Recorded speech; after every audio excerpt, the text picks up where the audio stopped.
What is the $10 million answer?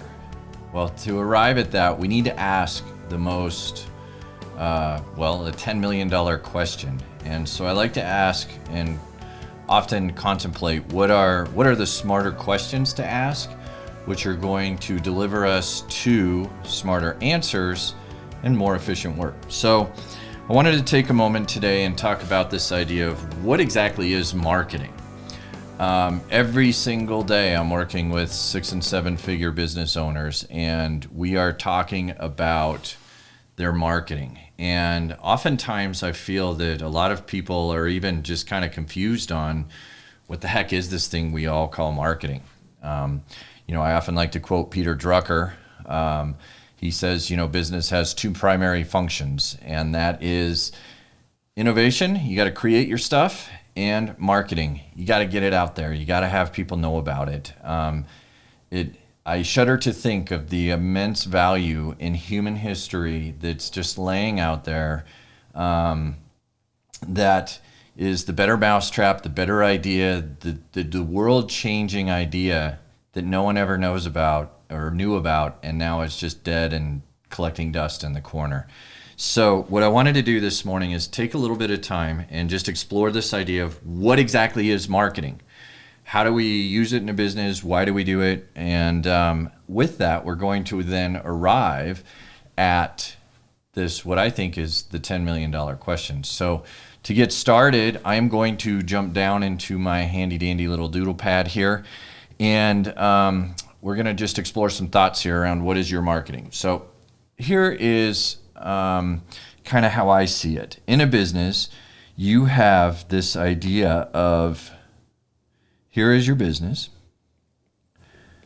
And within the business, you want to just get new customers, right? If we can boil that down, that is essentially who want to get new customers who get to experience the value you provide to the world.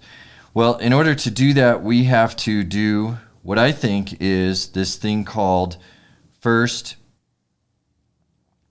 we are marketing. And this is just getting the word out. And once people get through your marketing, then they come in and they come into this thing called sales. And that's kind of an entirely different realm or activity. So in my mind, what exactly is marketing? Well, marketing is everything that you do in your business that leads to this sales point. And what's interesting here, or really important to think about, is that your marketing is just not your advertising. It's not just your blog. It's not just, whatever it is you're doing, your business cards, all of the above. But what also is your marketing is, your website. How do you answer the phones? The phones here. How do you perform your customer service? It's all these things. How does your office look? How about your packaging? Don't count my spelling. I'm a thinker, not a speller. But it's all these things. It's everything from it's every touch point that your business has with your prospect. That technically is what is your marketing. Now, it's all these things added up that eventually leads to the sale of your business or the sale of your product and service to that prospect. And so what we're trying to arrive here is we're trying to arrive at what I think is kind of the chicken and the egg question for most businesses, is why is marketing in today's world so frustrating? Why is it so overwhelming for CEOs, for CMOs, for small business entrepreneurs? Why does everyone seem to really have a hard time getting their hands around and grasping this idea of what the heck is marketing? And the reason being is it is this pile of stuff here that we need to get through in the business. It's all this stuff that is marketing that becomes overwhelming. And I talk about this concept. I'll link to the video down below in the notes. But there's this concept of the marketing iceberg as well. And the marketing iceberg simply means that, if you have, let's take, for example, a very simple marketing strategy called SEO or a blog, you're going to try and drive traffic, from Google, Bing, and different traffic sources to your website by using content. Well, at first, and this is, my favorite to pick on because everyone starts here. I think every business thinks, we need a content strategy. And the problem is that I disagree tremendously. SEO, this marketing iceberg concept is, you start out and you're like, we just need to create a couple of blog posts and some content that people want to read. And that's fine and dandy. And the problem is that you get started on this and you realize very quickly that it's not just writing good content, but then you have to have it designed. You have to have it posted on your site. You have to then promote it so that Google even knows it's there, that people know it's there, and it gets read. And that's just literally the tip of the iceberg, because right after that, you realize, all of a sudden you got to start doing these keyword research, and the keyword density on the page. And then that leads you to this technical SEO is that, do you have your schema set up properly with keyword density and the technical aspects of your page? And then you have page load speed, and it gets into some of the server stuff. And if that's not overwhelming enough, then you learn more about SEO and you realize that it's really a game of backlinking. And so now you're in this backlinking game. And this is just one strategy. If you're doing Google Ads or Facebook or any other marketing strategy, you're going to find that every single strategy is kind of this iceberg concept. And so that's why I think most business owners are really overwhelmed with their marketing.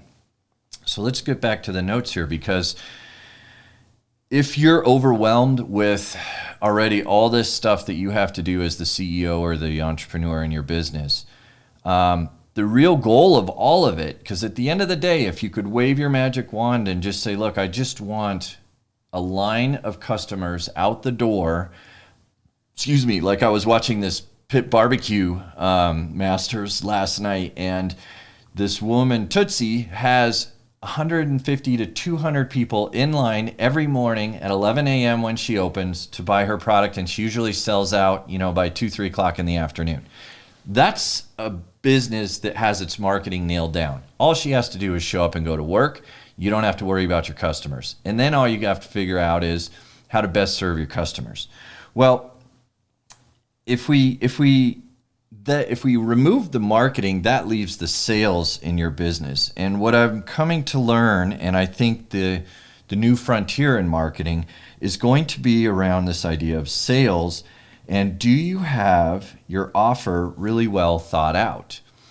It's been my recent experience that most business owners, they haven't really thought out their offer. And I'm going to start doing a lot of exploration around this idea of offer, because the offer is not as simple as you think it is. It's not just, hey, here's my thing, do you want to buy it? Because the offer is a two-way street.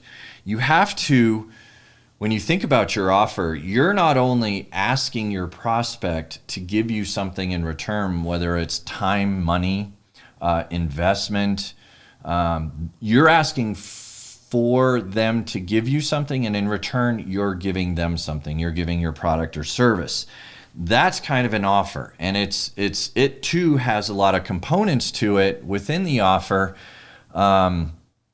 Such things like, what does your guarantee look like? What does your return structure look like? What is your customer service? Again, the sales of the offer is something you need to think about. Now, here is my $10 million question to you. And the question I'd like for you to not only comment on below, but also to think about for your own business. Because the chicken and the egg scenario here is, which comes first? If you aren't extremely 100% crystal clear on your offer, clear on your offer, should you even be doing marketing? Are you just wasting your time spinning your wheels, investing in all these expensive activities to drive customers to your business when you're not even 100% crystal clear on what is your offer that you're selling?